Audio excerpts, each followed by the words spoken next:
السلام علیکم ناظرین، رحمت صاحب کا اسی طرح کا بیان سننے کے لیے ہمارے چینل کو سبسکرائب کریں اور لائک کریں۔ حضرت نوح علیہ السلام کی تیار کردہ کشتی میں پخانہ کرنا شروع کر دیا۔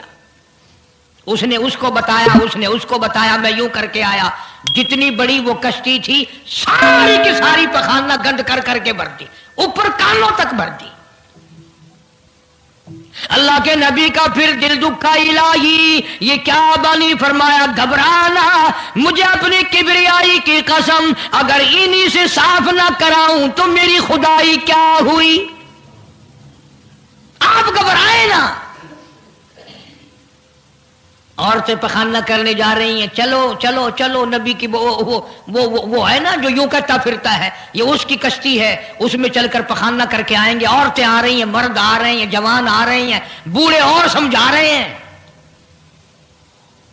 ہمیشہ رواج اور رسم کے بارے میں اور شرکیہ باتوں کے بارے میں نوجوانوں کو بوڑھے سمجھایا کرتے ہیں، نئی باتوں پہ نہ لگنا، ہمارا پرانا زمانہ یاد رکھنا، ہمارے باپ دادا یوں کیا کرتے تھے۔ اللہ تو بڑا بے نیاز ہے، پوری قوم میں خارش کی بیماری پیدا کر دی اللہ پاک جل شانہ نے۔ عورتوں کو کھجلی، مردوں کو کھجلی، آگے سے پیچھے سے ہر وقت کھجاتے پھر رہے ہیں، ہر وقت کھجا رہے ہیں، خارش کر رہے ہیں۔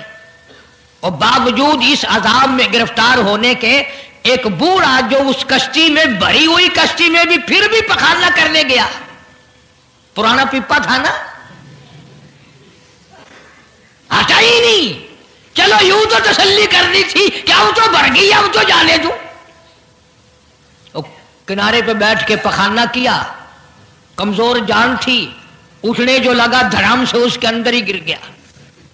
اب وہ ساری جان کو جو لبڑ گیا، ساری جان جو سن گئی، خراب جو ہو گئی، جہاں جہاں پخانہ لگا وہاں سے کھجلی ختم ہو گئی۔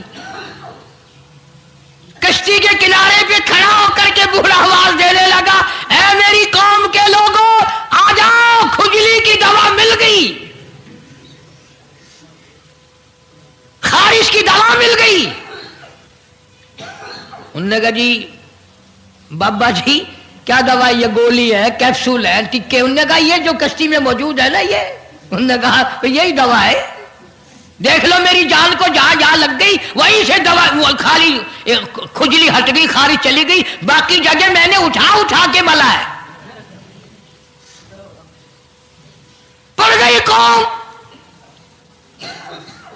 وہ بیوی کو بلانے جا رہا ہے، وہ بھائی کو بلانے جا رہا ہے، باپ بیٹے کو بلا رہا ہے، جلدی آ جاؤ دوائی ختم نہ ہو جائے۔ پڑ گئی خلقت خدا کی، دوڑ رہے ہیں، بھاگ رہے ہیں، برتن لے کے آ رہے ہیں کہ میں مل کے آؤں گا، اماں کے لیے لے کے آؤں گا۔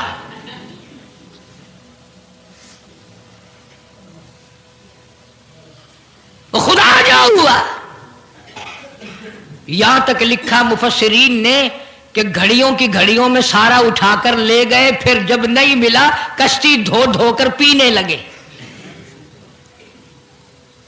اور جو پیوے اسی کی خارش ختم، جو ملے اسی کی کھجلی ختم۔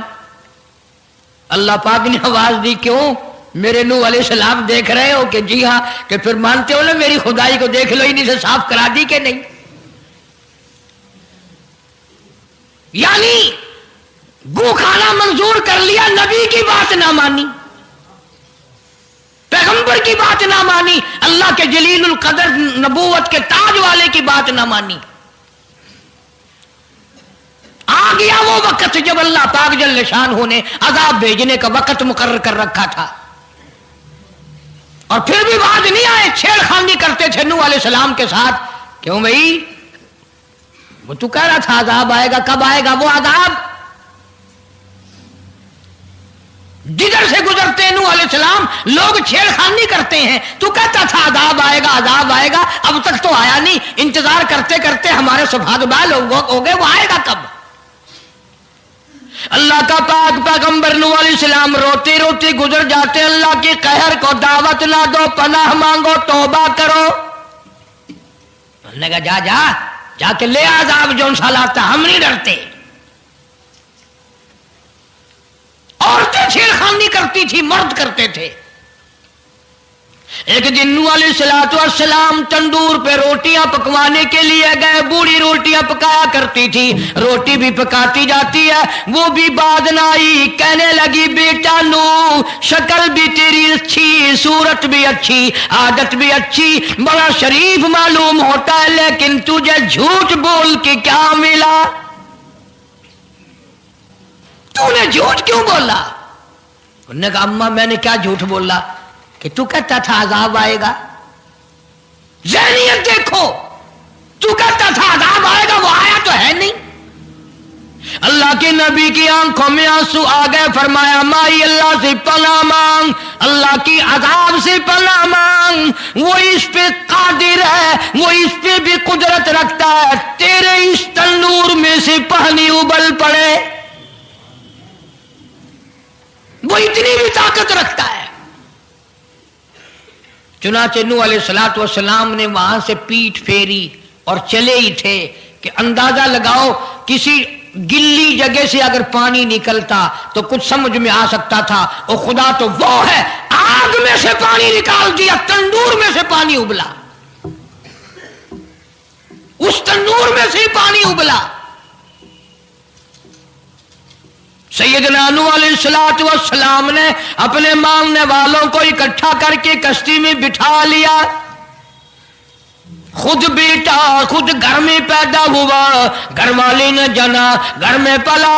نوح علیہ السلام کا لخت جگر, پیارا نور نظر, جس کا اللہ پاک نے ان آیتوں میں ذکر خیر فرمایا. میں قرآن کریم کی آیتوں کا ترجمہ کرتا ہوں. فرمایا وہی تجری بہم فی موج کالجبال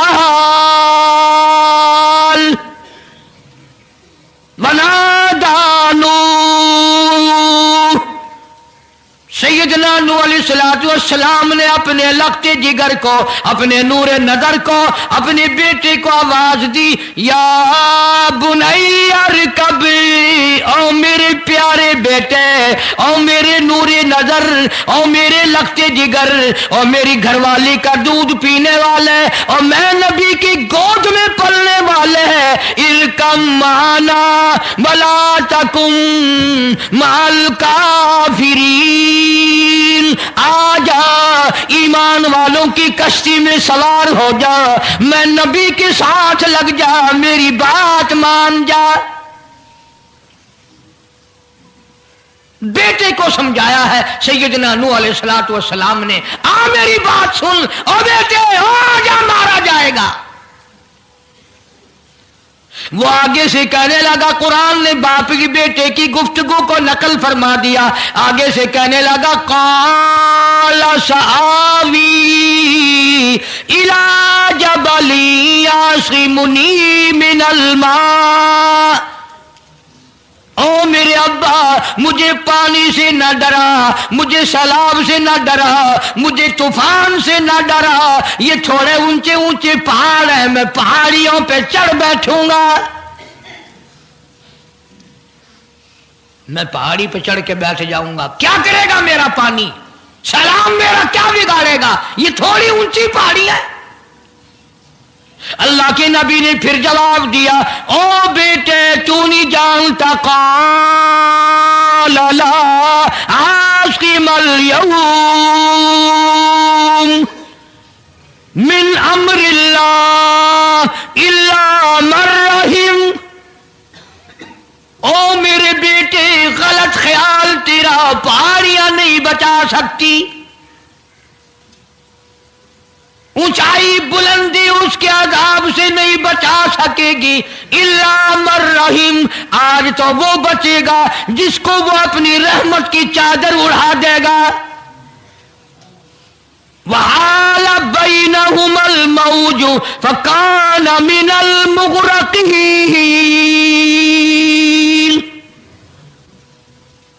آیا طوفان, پہاڑیوں کے اوپر سے پانی گزرنے لگا. سیدنا نوح علیہ السلام کشتی میں ہیں, ان کے ماننے والے کشتی میں ہیں. سیدنا نوح علیہ السلام نے اپنے لخت جگر کو, اپنے نور نظر کو